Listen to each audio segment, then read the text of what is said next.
Olá, eu me chamo Priscila Freitas, sou iluminadora e pesquisadora, estudante do Programa de Pós-Graduação de Estudos de Cultura Contemporânea, o ECO da UFMT. E hoje eu os apresento o podcast Arte, Cinema e Luz Natural, o podcast de construção científica que é parte da minha pesquisa de doutorado, onde investigo sobre as relações entre cultura, cinema e meio ambiente. Trata-se de um estudo sobre a luz natural de Mato Grosso. Hoje eu converso com Marcelo Bis, o nosso primeiro entrevistado, que é diretor de fotografia e de cena, formado pelo Laboratório de Imagem e Som de Curitiba, com mais de 30 anos de atuação na cinematografia. Possui mais de 2.000 títulos dirigidos e fotografados no campo publicitário. No cinema, possui uma vasta experiência em ficções e documentários.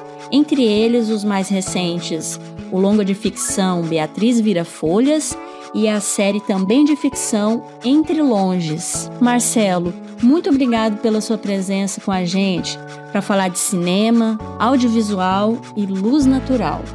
Primeiro é uma honra estar aqui com você, tá, Priscila?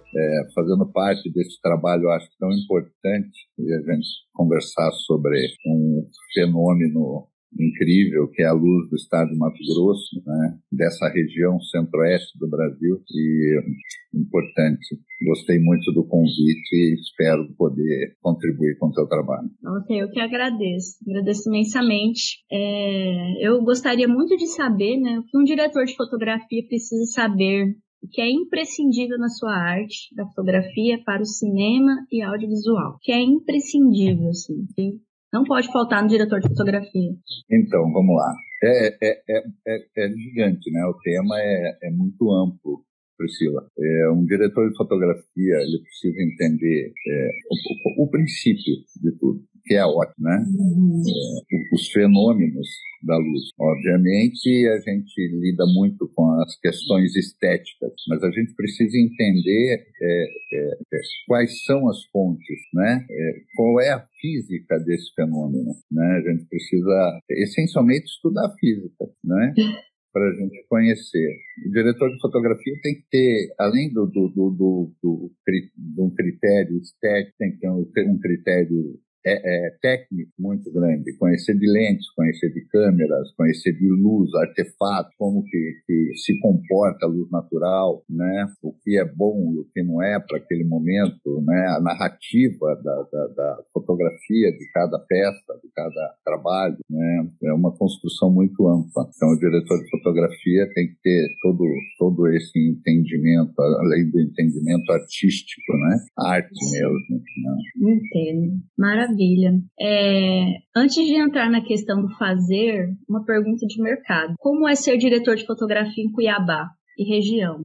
É assim, eu venho há muito tempo, né? Eu estou no mercado de Mato Grosso desde 1998, entre idas e vindas, de onde eu me formei, né? Curitiba, Eixo-Rio-São Paulo, enfim, todos esses locais.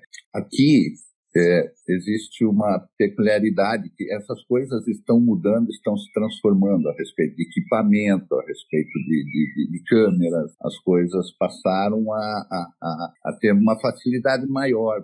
Começaram a se estabelecer locadoras de equipamento de câmera, de equipamento de luz, né? Equipamentos com muita precisão.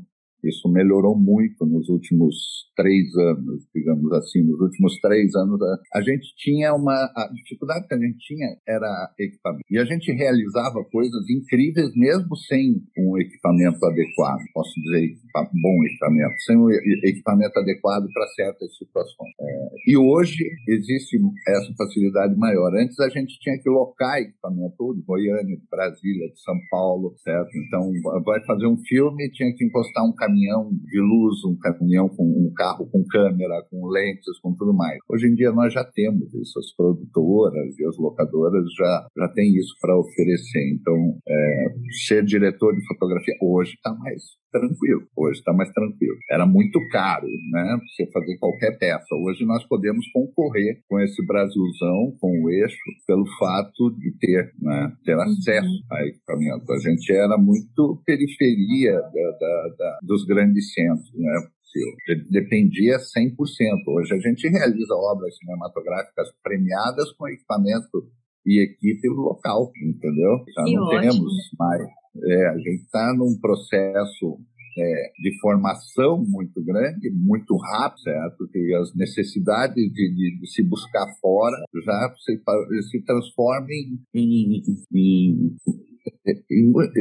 prazer de saber que aqui nós já estamos tendo condição, né? Muito feliz, né? Marcelo, nosso foco nessa entrevista é a luz, em especial a luz natural dos biomas de Mato Grosso. E aí a minha pergunta é, como essa luz natural é trabalhada pela arte, nas diferentes produções cinematográficas e audiovisual? Como que é a questão da luz natural mesmo? O nosso solzão, por exemplo, então, né? Porque não apenas o sol, obviamente. Sim, mas a luz natural daqui, dessa região, desse lugar do mundo onde a gente está, é incrível. É uma das melhores luzes do mundo, né? Ou uma das melhores é a luz do não consigo.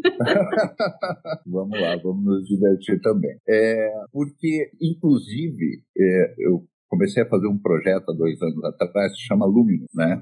Que é um filme, um documentário sobre o comportamento da luz dentro da floresta amazônica, certo? E é incrível para quem para pensar, para admirar ou para estudar esses fenômenos da luz natural aqui no estado de Mato Grosso, a quantidade de partículas, certo? É um lugar muito diferente para você filmar. Isso já tem grandes comentários sobre diretores de fotografias, colegas meus, que falam, Mato Grosso é incrível filmar, é incrível. Obviamente, nós temos uma luz muito potente. Quando a gente fala de luz, a gente não sente só o calor, a gente sente o poder.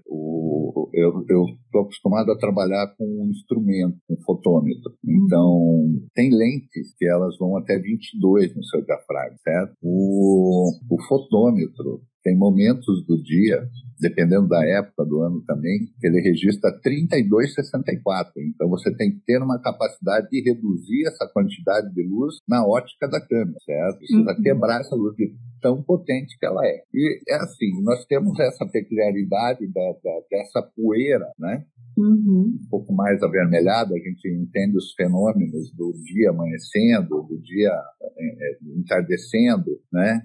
Períodos do ano, quando existe muito incêndio, né? Períodos do ano que é muito seco, essa poeira sobe, então a gente consegue fenômenos incríveis. E trabalhar com a luz de Mato Grosso, assim, existe... Para o diretor de fotografia, existe um tempo ideal, um momento ideal para você filmar, certo? Qual é esse momento ideal que eu considero? Tem outras pessoas que podem pensar diferente, mas para mim, que tenho experiência aqui no estado do Mato Grosso, quando a luz começa, assim, já a acender, ser tipo 6 horas da manhã, é uma luz incrível, né? Quando começa o alvorecer. Das 6 às 9, ou das 6 às 8:30 da manhã, é a melhor luz, certo? É a luz mais bonita. E, no período da tarde, das 3:30 até as 5:30, certo? Obviamente a gente não vai ter só esse tempo para filmar na vida, né? Seria incrível que a gente tivesse a condição de usar só esses períodos do dia para você fotografar ou para você filmar, né? Porque a luz do meio-dia é uma luz muito forte, muito potente, muito branca, né? Muito agressiva. Além de você ficar exposto à radiação da luz, né? Sim. Mas desenhar essa luz, cada bioma tem um comportamento. Eu vou para o Cerrado, essa luz tem um comportamento. Eu vou para a Amazônia, essa luz tem um outro comportamento. Eu vou para dentro do Pantanal, meu Deus, assim, são desenhos incríveis, né? O reflexo da luz, né? Essa refração, essas coisas todas que a física nos ensina. Só de olhar você já consegue. E as câmeras hoje têm uma capacidade ótica de você entender a ótica da câmera, de entender exatamente o que a gente está enxergando, né? Você leva em consideração essas especificidades da luz no processo de montagem, na estrutura discursiva de um filme? Você pensa nisso, assim, na luz que vai ser tomada para o processo de criativo mesmo? Sim, isso cabe também sobre a sua primeira pergunta, do que é ser diretor de fotografia aqui em Mato Grosso. Né? Dá para juntar um pouco mais essa resposta. Porque o que acontece? Normalmente, quando a gente vai fazer uma obra cinematográfica, a menos que ela seja independente, olha, eu vou sair com uma câmera e eu vou filmar só momentos específicos. Eu não tenho uma obrigação de estar cumprindo um cronograma orçamentário, enfim, de tempo. Cada tempo uma cena, né? Vira aquela corrida. Porque normalmente a gente precisa filmar o dia todo. Então, existe um processo de compensação e existe um processo de continuidade na fotografia que a gente tem que ficar muito atento. Minuto a minuto, a transformação da luz acontece. É muito rápida. Aqui em Mato Grosso, ela realmente é muito rápida, né? Ela muda de cor, ela muda de sentido, ela muda, sabe, de formas. Como aquilo que eu disse para você, em cada lugar que eu estou, ela muda a sua forma, né? Dependente, se eu estou filmando no Chapada do Guimarães, eu tenho um paredão que o sol está refletindo nesse paredão. Eu estou no Pantanal, o sol está refletindo nesse espelho da água. Eu estou dentro da floresta, essa luz está refletindo dentro da floresta. A pesquisa e o trabalho que eu estou fazendo, que chama Luminous, exatamente sobre o comportamento da luz nos diversos biomas, é muito interessante. Né? Caramba. Especificamente, né, vou pontuando aspectos que você pode comentar, perguntar uma de cada vez. Eu vou pontuando, assim, você vai comentando em cima desses temas, né? Aqui nós temos meio ambiente e estético. Meio ambiente estético. Vou fazendo frasezinhas e você vai me dizendo o que você pensa sobre meio ambiente e estético. Cada lugar tem uma característica, né? Mata Atlântica, a gente vai filmar, eu já filmei em todos esses biomas, já filmei na neve, já filmei em vários lugares. Eu nunca presenciei fenômenos tão incríveis de luz como aqui em Mato Grosso, certo? Caramba! Falando em estética, desenho, quando o céu tem nuvens, né? Quando o céu fica cheio de caneirinho, quando o sol se põe, aquilo reflete no céu, né? É realmente incrível, né? Realmente incrível. Uma das características muito interessantes, por que eu considero que é a melhor luz do mundo? Porque é onde a gente tem mais tempo de luz, certo? A gente pode usar o maior tempo de luz. Existem equipamentos, existem materiais que a gente pode atenuar a potência dessa luz, né? Vou filmar durante o meio-dia na Amazônia. Existem equipamentos que eu posso suavizar. Se tiver elenco, eu posso suavizar a luz desses objetos ou desses intérpretes, né? Desses atores, atrizes. E realmente passa por isso. Eu estou aqui falando com você, tem bastante árvores aqui na minha casa, eu fico olhando, né, até os fenômenos, como mudou a luz e como mudou o comportamento. Né? Intensidade de luz natural aplicadas ao processo de filmagem. Você falou um pouquinho, mas... Sim, vamos. Um pouquinho mais. Assim, a gente precisa usar a ciência, definitivamente a gente precisa usar a ciência. Tanto a ciência da luz, né, no estudo da refração, difração, reflexão, enfim, todas essas coisas a gente precisa entender disso. A sua grande sugestão é que as pessoas deem uma estudada em ótica para ver os fenômenos da luz. Ela é uma grandiosidade muito grande. A potência dessa luz, por exemplo, quando eu falo que dentro de um fotômetro que eu saio para fotometrar, que ele causa 32,64, eu tenho filtros que podem reduzir essa intensidade. Eu posso tirar um ponto. Como que começa uma lente?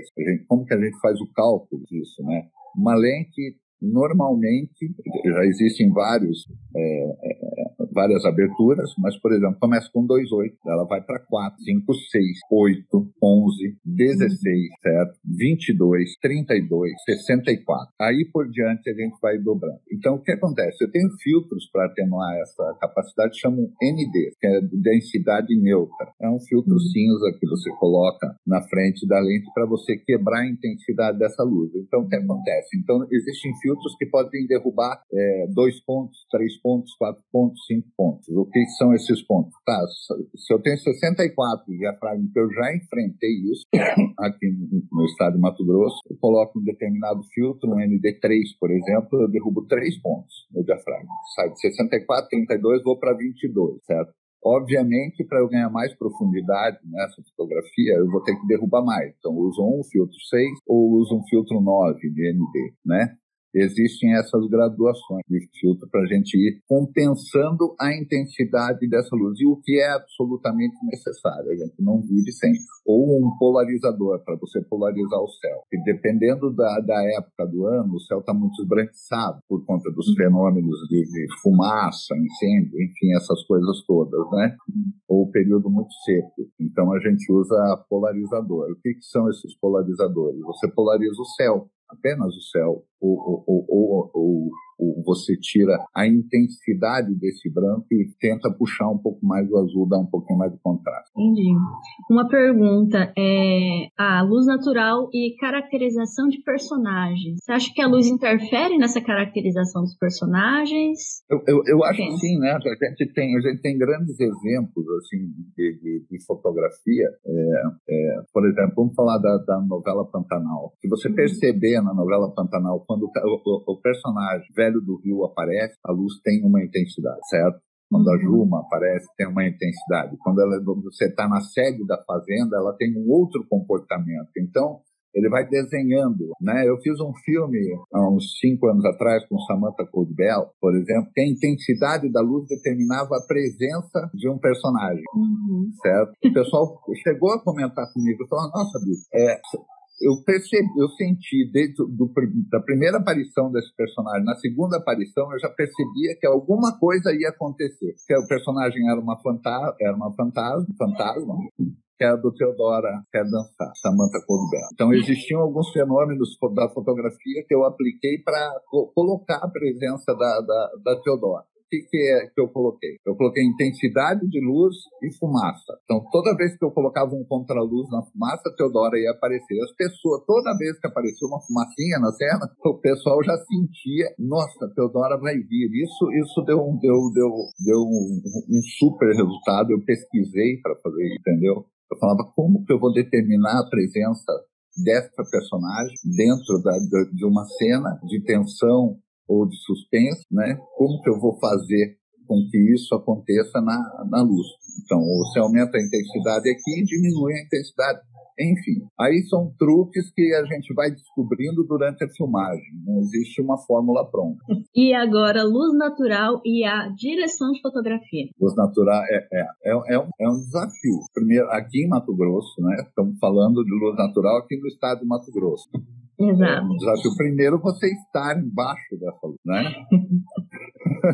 Obviamente, sempre tem um guarda-sol, quando o pessoal fala, não, mas aqui, há pouco tempo atrás, as pessoas precisam tomar cuidado com o sol, que de madrugada, há pouco tempo atrás eu fiz uma cirurgia, que eu tinha um pequeno tumor de pele por conta do sol, entendeu? E a resistência de eu não usar protetor solar. Enfim, não tem nada a ver, mas já serve como dica para as pessoas se cuidarem com a luz de Mato Grosso, porque a luz de Mato Grosso machuca. É incrível, por exemplo, porque, como eu já te falei, a gente precisa ter um controle. A direção de fotografia com essa luz intensa, né? A gente tem diversos biomas, mas a gente tem que controlar a potência dessa luz. A cada meia hora você tem que estar mudando. Você tem que estar mudando. Ou você muda a posição de um rebatedor, ou você muda a posição de um butterfly, que é um soft para proteger a intensidade dessa luz, que é tão forte que normalmente a gente tem que usar esse tecido para proteger e para a gente conseguir desenhar e tirar as sombras que esse sol causa, né? E para a gente aproveitar a maior parte da direção de fotografia. Quando você está fazendo um trabalho que não é documental, né? Que você pode usar o período inteiro da luz, de luz, independente de você ter que estar controlando a continuidade dessa luz, certo? A continuidade é muito importante, obviamente, do amanhecer para o meio-dia, do meio-dia para as 6 horas, são coisas completamente diferentes, são desafios diferentes, né? Realmente é muito trabalhoso, né? O comportamento da luz, por exemplo, vem de um mercado que durante 7 meses é fechado, o tempo é fechado, tem nuvem, tem um filtrão gigantesco, que é o mercado do sul, né? Do Brasil, mais especificamente Curitiba. Então, a luz é mais cinzenta, certo? A luz é mais cinzenta, mesmo quando abre o sol, é tudo mais cinzento, não é? As coisas não são tão coloridas como nós temos aqui em Mato Grosso, essa diversidade de tons de verde, quando você está filmando na floresta, quando você está filmando no Pantanal, quando você está filmando em Chapada, que mistura aquele verde com aquela cor terra dos paredões da Chapada, né? Ele nos causa fenômenos incríveis, óticos, né? De beleza incrível, né? Então a gente tem os desafios, mas a gente tem as recompensas dessa luz. Essa luz nos recompensa com coisas extraordinárias. As partículas daqui do centro-oeste do Brasil são diferentes, elas são completamente diferentes das partículas do deserto, são completamente diferentes das partículas da neve, né? Ela tem Marcelo, são partículas mais sólidas. Aproveitando essa deixa, você pode falar um pouquinho, né, sua experiência, especificamente nos 3 biomas, qual que é a experiência de filmar no Pantanal, na Floresta Amazônica e no Cerrado, né, que são os nossos biomas aqui no Mato Grosso? Totalmente diferente. Você poderia falar especificamente de cada um deles, assim? O desenho, por exemplo, estético, né, de uma floresta amazônica é uma experiência única. Eu sempre falo que a minha mudança para o centro-oeste do Brasil, a Amazônia é responsável. A Amazônia é totalmente responsável. As experiências que eu tive ao longo, na realidade, até vou fazer uma correção, que no meu release tem 30 anos de profissão, né? No dia 16 de novembro agora eu vou fazer 37, né? Se a televisão tem 70 anos, eu tenho quase 40, estamos juntos, né? Ali. E a experiência na Amazônia me causou esse sentimento de estar aqui, certo? Por essa exuberância, né? A experiência de filmar a luz da Amazônia é uma luz incrível. Quando você está dentro da floresta amazônica, eu fiz no meu experimento, que chama Luminous, eu levei uma máquina de fumaça, bateria, enfim, e soltei um fog dentro da floresta para eu perceber a direção e os raios da luz, né, onde eles incidiam, onde eles batiam e refletiam, né, são desenhos inacreditáveis, né? Além dessa exuberância de cores, outra coisa, assim, por exemplo, quando está à noite, né? Infelizmente eu não consegui captar esse fenômeno porque eu não tinha um equipamento específico, mas um guia, ele falou, você quer entender a luz noturna da Amazônia? Eu falei, opa, algo me interessou e algo mexeu comigo. Eu falei, quero. Ele falou, vamos sair de barco, vamos andar, vamos entrar num trecho que foi no Cristalino, aqui no estado de Mato Grosso, em Alta Floresta. A gente entrou em direção à Rainha da Floresta, que é uma árvore gigantesca, incrível, 90 metros de altura, impressionante. E no meio desse trajeto, ele falou, vamos parar aqui. Eu estava com uma equipe, uma pessoa de som, e um drone e eu, né? Num certo momento, ele pediu assim, vamos fazer silêncio, que o silêncio influenciava na luz noturna. Olha isso, olha que interessante. E vamos apagar as luzes, as lanternas, vamos desligar as lanternas. Aí pegamos uma lanterna fraquinha, ele falou, agora coloca na ponta do seu nariz e olha no horizonte da floresta. Dentro da floresta tem horizonte, tem aquela quantidade, aquela mata fechada. Priscila, o fenômeno mais incrível de luz que eu vi na minha vida. É um fenômeno assim que realmente emocionante. Eu acho que as pessoas precisam experimentar esse fenômeno. E você olha no horizonte com aquela luz fraquinha apontada, e aí a gente desligava a lanterna e continuava olhando no horizonte. Milhares de luzes. Parecia um céu estrelado, parecia um céu... Eu me arrepio de falar desse momento. Nossa, que legal que você entrou, né? Porque entrou nesse assunto. Porque é assim, um fenômeno que ele, inclusive, acontece em alguns lugares do Pantanal e um fenômeno que acontece em alguns lugares do Cerrado, né? E considerar que muitas coisas do Pantanal têm Cerrado, enfim. O que era aquilo? Era vida. O que é vida? Era o movimento da luz. Eram olhos de aranha. Milhares, milhões, sabe? Um fenômeno óptico, assim, e as pessoas realmente precisam experimentar. Poucas pessoas tiveram esse fenômeno e quem estiver ouvindo e se for para dentro da floresta amazônica, faça esse teste, que é inacreditável. Pensei que fossem os vagalumes.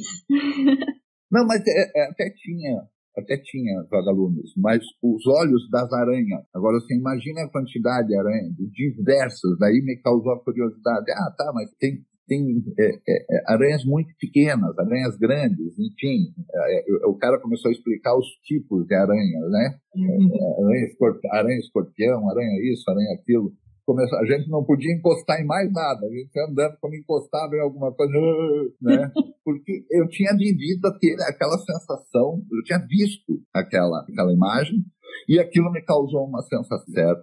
Nós não tivemos a capacidade óptica, óbvio, de registrar aquele fenômeno, porque a gente não tinha uma câmera específica, uma lente específica para a gente poder filmar. Mas eu ainda vou pesquisar um equipamento específico para fazer essa cena, ou vou testar algum tipo de exposição que eu consiga captar isso, que eu vou, certo? Mas que esse é um fenômeno que a gente não percebe que existe, né? Como, por exemplo, em Chapada, o brilho da areia, certo? São fenômenos que a gente olha de um plano geral assim, mas dependendo do corte da luz, se é no final do dia que a luz está rasgando, né, baixando e rasgando, você percebe um brilho, um ouro, é uma coisa incrível também. Então são fenômenos que eu sou muito ligado e são fenômenos assim de difícil captação com a ótica, com a nossa ótica eletrônica, né? E o Cerrado, já que o Cerrado é incrível porque ele proporciona assim, uma quantidade de partículas, como todos os outros biomas, mas o Cerrado, a poeira levanta mais, entendeu? A poeira levanta mais. E aquele tom verde do Cerrado, quando tem chuva, que ele saiu da ressaca, da secura, dos incêndios e tudo mais, então tem aquelas cores, a cinza das queimadas, porque o Cerrado ele se regenera muito rápido. Você começa a perceber a regeneração do Cerrado, então ele é muito vai e vem, é incrível. Tem um pedaço do Cerrado que eu gosto muito de filmar. Eu fiz um filme, eu dirigi o filme, a fotografia de um filme e dirigi o filme sobre um fotógrafo local, né, que eu admiro muito e respeito muito, que é o José Medeiros, enquanto profissional, enquanto fotógrafo, tem uma estética muito precisa a respeito dos nossos biomas. É interessante as pessoas pesquisarem José Medeiros, que é uma inspiração também para o meu trabalho, pelas coisas que ele tem. E no Cerrado tem essa questão da cinza, quando pega fogo, né? Uma vontade de... Estou colocando um início, né? Logo depois, pegou fogo, filmar um incêndio é trágico. Mas se a gente perceber que o Cerrado pega fogo todo ano, né? Não estou discutindo aqui o motivo do incêndio, estou discutindo aqui a estética do que acontece e o fenômeno que acontece dentro da fotografia, né? Um fenômeno, é um motivo fotográfico incrível. Daí vem as chuvas, vem as monções, né?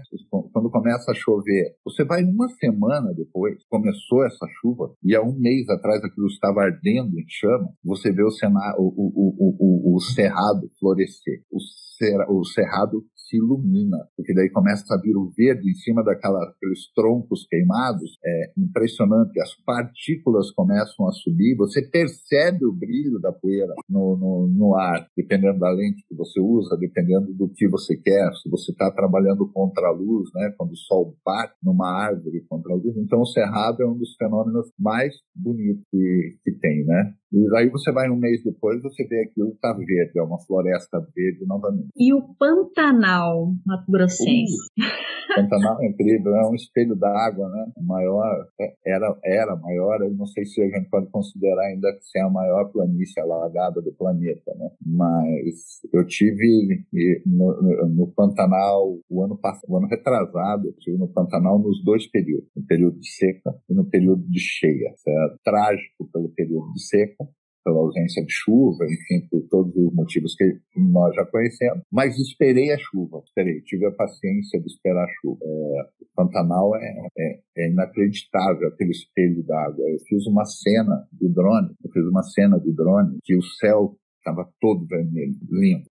Você não consegue perceber isso dentro da Amazônia, porque está dentro da floresta. Pantanal ele é mais aberto, você consegue perceber mais o horizonte, isso é incrível, né? As suas serras, na Serra do Amolar, onde eu tive especificamente. Mas eu fiz uma cena de drone com o céu refletindo, e na edição eu inverti a cena, eu coloquei a cena de cabeça para baixo, e causou um fenômeno fotográfico ótimo, impressionante. Isso está num filme, logo eu vou publicar esse filme e as pessoas vão entender ou mandar esse link para você, para que as pessoas pesquisem. Depois o filme ainda não está pronto, mas até o teu trabalho ficar pronto, o filme já vai estar pronto também. Então o céu reflete naquele... É um espelho. O Pantanal é um espelho incrível.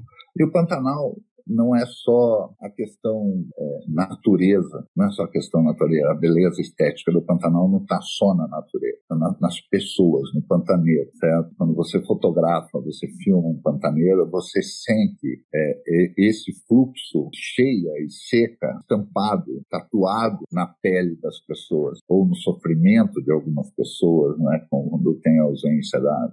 O Pantanal é ouro, o Pantanal é dourado, né? Consigo estabelecer a cor do Pantanal como cor de ouro. Eu acho, assim, outro espaço que eu tenho o privilégio de morar a 100 quilômetros de distância do Pantanal e a qualquer momento estar lá para fotografar ou para filmar, qualquer coisa assim. É incrível, fico sem palavras. Marcelo, eu preciso te perguntar um desafio.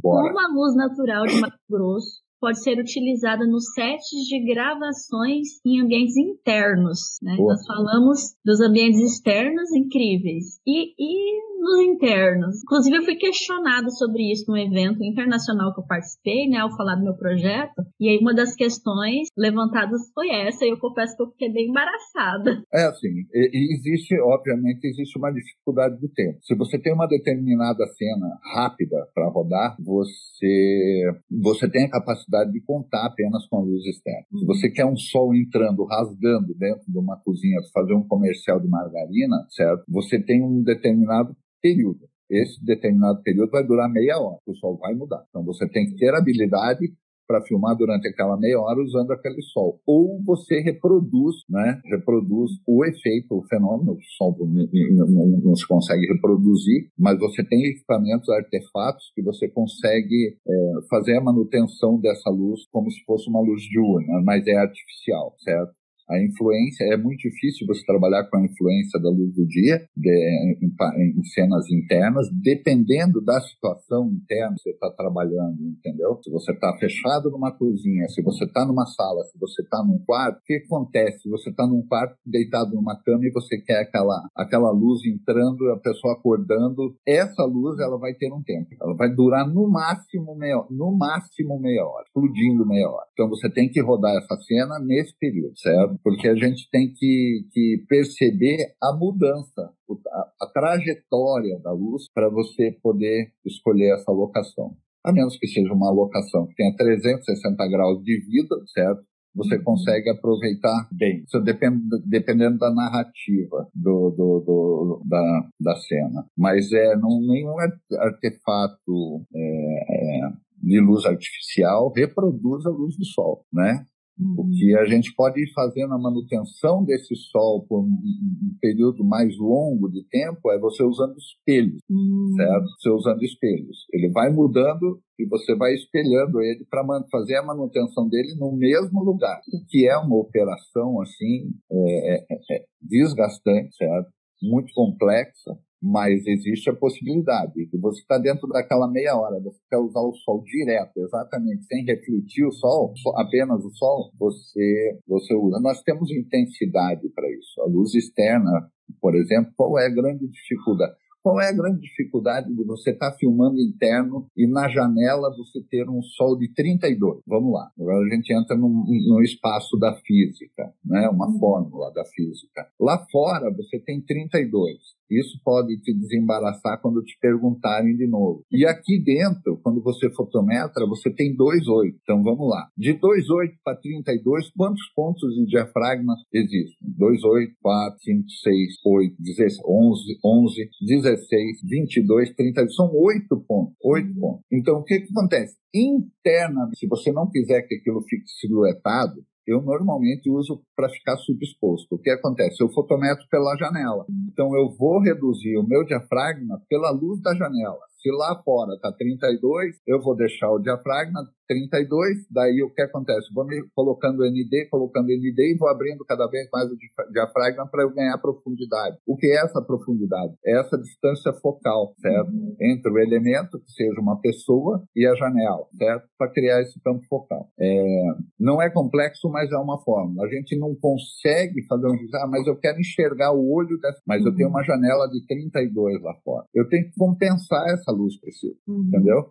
Eu tenho que ter um refletor que compense a luz externa, certo? Que se aproxime cada vez mais, porque senão o que acontece? Se eu for filmar uma pessoa aqui dentro e eu quero a definição de cor, definição de luz dessa pessoa, lá fora vai explodir, vai estourar. A gente vê diariamente reportagem jornalística, enfim, em muitos documentários que o pessoal não gosta de usar luz, que lá fora explode. Eu fiz um filme, por exemplo, que o diretor não queria que eu usasse luz. Então ficou um conflito entre o diretor de fotografia e o diretor de cena. O diretor de cena fala, não, eu não quero luz, eu quero natural, totalmente natural. Só que o diretor não entendia nada de ótica, assim, eu falava, bom, eu vou ter que dar um truque aqui para, pelo menos, eu ter informação no registro óptico eletrônico, né? Então, eu usava esses truques. O que eu usava esses truques? Normalmente, eu deixava a parte interna subexposta e lá fora a árvore aparecia, tudo mais. Agora, se eu queria acender aqui dentro, lá fora ia explodir, aí não ia aparecer árvore, não ia aparecer nada. Ia aparecer só um branco saturado, uma luz divina, né? Eu não sei se eu fui claro, se foi, quer que eu... mais ou menos, na verdade. Essa diferença de volume de luz. Lá fora tem muita luz e aqui dentro tem pouca luz, certo? Então, tem gente que compensa e tem gente que não compensa. Daí, ali é uma decisão estética que o diretor de fotografia precisa tomar muito rápido para ele fazer com que essa cena fique bonita, né, esteticamente, e não crie aberrações fotográficas. Se você não compensar essa luz, você vai ter uma aberração de saturação. Essas compensações, elas são feitas por equipamentos, né? Aí se usa refletor. Quais são, né, a próxima pergunta, quais são esses equipamentos que você utiliza e que não podem faltar? Você não vou filmar se não tiver tal equipamento junto. Quais são esses equipamentos? Então, hoje em dia está muito grande a quantidade de equipamentos. Aqui em Mato Grosso nós já temos uma quantidade de equipamentos relacionados, tipo HMI, esses refletores digitais, né, eletrônicos que tem hoje, que estão facilitando a nossa vida, que eles são menos trambolhosos, Fresnéis de tungstênio, certo? Que tem a capacidade que vai até 10 mil watts, entendeu? Eu sou um dos malucos que gosto de usar os refletores de 5 mil, de 6 mil, de 10 mil, entendeu? Eu já cheguei a fazer uma cena de um filme, de um curta-metragem, que o pessoal falou, nossa, que exagero, mas eu tinha uma janela. Então, era muito difícil as pessoas compreenderem que eu tinha que fazer essa compensação com um refletor tão poderoso, certo? Que eu fui fotometrar, eu ia fotometrar. Quando eu citei para você uma diferença de 2,8 para 32, da quantidade de luz, do volume de luz externo e interno, eu usei um refletor de 6 mil watts, com um soft, né? Para a luz não machucar, obviamente. E na fotometragem eu consegui chegar a 11. Então eu diminuí a distância dessa aberração cromática e de luminância muito grande, diminuí isso e compensei alguma coisa com filtro, tipo polarizador, né? Então, os refletores, eles são diversos. E existem refletores. Eu tenho uma característica. Eu sou diretor de fotografia de tungstênio, né? Tungstênio é a lâmpada de filamento que fala, né? Então, o tungstênio tem uma qualidade, uma textura. Essa luz, quando bate em alguma superfície, né? Quando chega a alguma superfície, ele cria uma textura muito gostosa. Coisa que os digitais hoje não conseguem fazer, entendeu? Os digitais, obviamente, eles têm uma função, que é essa renovação, né, dos equipamentos mais pesados, quentes e que gastam muita energia, para redução do gasto de energia, para essa redução de temperatura. Essas luzes normalmente são luzes frias. O tungstênio não. O tungstênio tungstênio duplica a temperatura ambiente, a temperatura de suar. Não é só a temperatura de cor. Mas é assim, tem múltiplos. Já o universo de equipamentos é gigantesco. Já existe milhares de possibilidades para o diretor de fotografia. E você não tem um preferido, assim? Esse é o meu fiel escudeiro. O meu preferido é o tungstênio. Meu fiel escudeiro é um Fresnel de 5.000 que vai criar, né? E eu, assim, às vezes enfrento um ambiente fechado com Fresnel de 5.000, só que tem que encarar o calor também, né? Tem que ter um ar-condicionado. Esse é o meu fiel escudeiro. Mas agora tem os HMIs, que é uma luz mais fria, que eles têm diversas potências, entendeu? Só que ele tem uma frequência. Aí você já precisa começar a mexer na frequência da câmera, porque a luz tem uma frequência. Toda luz digital tem uma frequência. Então você tem que ter uma compatibilidade da frequência da luz com a frequência da câmera, com a velocidade da câmera, entendeu? Com a exposição, enfim, com tudo isso, de todas essas formas. A gente precisa entender, inclusive, dessa frequência da luz, que é um outro fenômeno óptico. Qual é a frequência de cada luz, né? Para que você possa... não sei se tá ligado, quando a gente vai filmar um computador que fica aquela linha correndo, isso é uma frequência. O equipamento tá desconfigurado, a tela do computador para a janela da câmera ou para o obturador da câmera. Marcelo, eu já vou meio que encerrando o nosso bate-papo, mas eu ainda tenho mais 2 perguntinhas, né? Você é um artista, diretor de fotografia conhecido no cenário local, regional, internacional. Eu gostaria que você comentasse um trabalho seu que tivesse essa relevância, assim, com a luz natural. Você comentou sobre Luminous, né? Luminous. E eu não sei se você tem algum outro trabalho que gostaria de comentar, ou se você quer aprofundar nesse.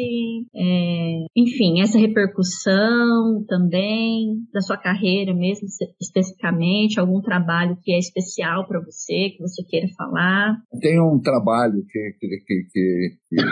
a gente está falando de luz natural, né? É o Luminous, que eu vou lançar, e esse documentário que eu fiz no Pantanal, que tem um incêndio, que tem fogo, que tem água, que também eu vou lançar, né? Mas é que eu tenho um apego muito grande. Mas um filme que eu trabalhei muito a luz natural, que é esse longa, Batalha de Shangri-La, do Severino Neto, direção do Severino Neto, Batalha de Shangri-La, eu tenho uma ausência de luz. Recebeu uma crítica, porque não tem profundidade, não tem, mas a narrativa do filme me fez com que eu trabalhasse única e exclusivamente com luz natural. E usei num período, assim, a metade do filme, do longa, período de chuva, então cinzento, e a outra metade o sol rachou. Então eu tive um trabalho muito grande de compensação. Se você assiste o filme, você não percebe que existe essa diferença dentro de uma sequência, da mesma.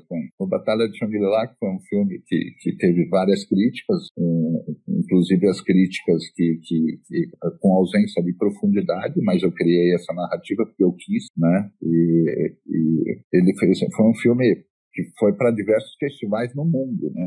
Manchester, Los Angeles, ganhou como melhor filme em Jakarta, na Indonésia, um dos principais festivais, ganhou na Noruega como melhor filme, enfim. O Batalha de Shangri-La está nas redes de streaming, eu acho que está o Batalha entrou agora no iTunes, acabou de sair dos cinemas, né? Mas ele recebeu críticas incríveis e a grande pergunta, cara, como que você fez sem usar luz nessa cena, sabe? Não usei, eu trabalhei a informação, apenas a informação que chegava de luz, né? Ou natural. Agora, como fazer à noite, por exemplo, às vezes sem o abajur ligado. Então, são certas mágicas que um diretor de fotografia tem que estar preparado para isso, né? Mas o Batalha de Shangri-La é uma referência que a gente pode usar. Porque tem 2 ou 3 cenas que tem luz, obrigatoriamente. O sol ardeu muito, eu tive que compensar para eu chegar no resultado da cena anterior. Maravilha. Agora, só uma curiosidade. teve a pandemia, né? Eu gostaria de saber como que o seu trabalho foi afetado pela pandemia e um pouquinho de como está sendo essa retomada, meio que pós-pandemia. É assim, teve um fenômeno profissional muito grande, né? Eu fui requisitado para a linha de frente da pandemia, né? Para trabalhar com comunicação, o pessoal da pandemia. Eu trabalhei muito durante a pandemia. Trabalhei muito, entrei em hospitais, para registrar essa tragédia que aconteceu conosco. Eu peguei a Covid no campo de trabalho, né? Quando eu comecei a entrevista, falar é a minha memória, assim, mas eu peguei uma Covid grave, perdi pessoas também por isso, mas isso me trouxe uma experiência incrível de registrar momentos dramáticos, momentos tristes, com momentos até de recuperação, momentos muito incríveis que emocionava da mesma forma que os momentos trágicos, né? E a retomada está sendo assim, primeiro é retomar toda uma história política que a gente está tendo, que a gente precisa retomar, né? O cinema gera emprego, o cinema gera... a gente teve aprovado pelo Congresso leis como a Lei Aldir Blanc, que ajudou nós, artistas, né, a sobreviver. Então, essa retomada, ela está acontecendo, ela está engatinhando. É como se a gente estivesse lá em 1994, começando com a nossa agência, Ancine, né, que foi timidamente, né, começando, e a gente está recomeçando. A gente não sabe o que vai ser. Eu sei o que vai ser a partir do dia 1º de janeiro. Eu sei que vai ser completamente diferente. Todos nós, ou até as pessoas que ouvem. Então, vão ver a nossa fala, né? A gente vai saber o que vai acontecer, a gente vai voltar. E o cinema, por exemplo, eu sempre falo, o cinema do Estado de Mato Grosso, que o cinema do Estado de Mato Grosso seria um dos 10 melhores polos de cinema do Brasil. Isso eu falava em algumas palestras que eu ministrei na Universidade Federal, Aulon, enfim, essas coisas todas, quando me convidavam, o pessoal da comunicação me convidava, a professora Débora, o Diego Baraldi, essas grandes figuras da nossa comunicação, que estaríamos entre os 10 melhores polos ou maiores polos. Isso eu falava há 5 anos atrás. Veio a pandemia, me dá um desconto de 2 anos aí, então nós estamos no 3º ano, né? Ou, se você quiser, você me dá um desconto de 4 anos, porque eu regresso o que aconteceu nesses 4 anos, então estamos no 2º ano. Faltam 8 anos para a gente se transformar nos maiores. Porque a gente tem referências de grandes filmes, tipo o Lupe, Batalha de Shangri-La, filmes sendo premiados no mundo, no Brasil inteiro, diretoras, mulheres vindo, incríveis, certo? Novos quadros na direção, novos quadros na fotografia, novos quadros na produção executiva, novos quadros da cultura do cinema, que é incrível, né? E, como eu te disse no começo, a gente já não depende mais do eixo Rio-São Paulo, do eixo Sudeste ou do eixo Sul, enfim, ou do eixo internacional. Nós temos autossuficiência para criar histórias e, olha, vou te dizer que ninguém cria como nós criamos, certo? Todos nós. Estou falando aqui no estado de Mato Grosso. A gente evoluiu muito, não só em questões políticas, mas a maturidade dos agentes culturais cresceu muito e vai continuar crescendo, eu aposto muito. E tem uma frase que eu sempre falo, né? O pessoal do eixo, nós fazemos o que eles fazem. Uhum. Eles não fazem o que nós fazemos. Isso não é ofensivo. Eu adoro e amo. Meus melhores amigos, enfim, da área estão lá também. Não é ofensivo. Mas eu digo que isso é um grande desafio para nós. Nós fazemos o que eles fazem. Eles não fazem o que nós fazemos. Marcelo, teve alguma coisa que eu não te perguntei, que você gostaria de acrescentar? Nós já estamos nos despedindo aqui para o final da nossa conversa. Você gostaria de acrescentar alguma coisa? Gostaria sim. Luz é um fenômeno que ele precisa ser estudado. A gente não precisa só entender de estética, a gente tem que entender da física da luz também, certo? Estética, olhar no monitor, ele pode criar muitas aberrações, mas se você entende de física, você vai ter coisas, e especificamente ótica, os fenômenos da luz, né? Você acha literaturas incríveis sobre esse fenômeno, que é incrível. E nós, a partir de 1º de janeiro, seremos mais felizes. Todos, tá bom? Muito obrigado. Foi um carinho eu considero como um carinho quando as pessoas vêm conversar comigo sobre isso. Isso me motiva saber que tem pessoas fazendo esse tipo de trabalho tão relevante para a nossa área, né? E pessoas tão incríveis. Você já esteve num set de filmagem conosco, mesmo que tenha sido pouco tempo, mas foi legal saber que tem uma menina trabalhando com luz, certo? Já vai vir gigantona para que a gente possa trabalhar junto. Eu agradeço imensamente essa participação, as suas respostas incríveis. Me enche de orgulho de tê-lo aqui. Saiba que eu sou muito, acho que patriota e eu tenho muito orgulho da nossa terra, sabe? Daqui do Mato Grosso. E esse, com certeza, é um dos grandes motivos de eu estar fazendo essa pesquisa. E eu só tenho que agradecer, né? Mas muitíssimo, muitíssimo obrigada. E até a próxima.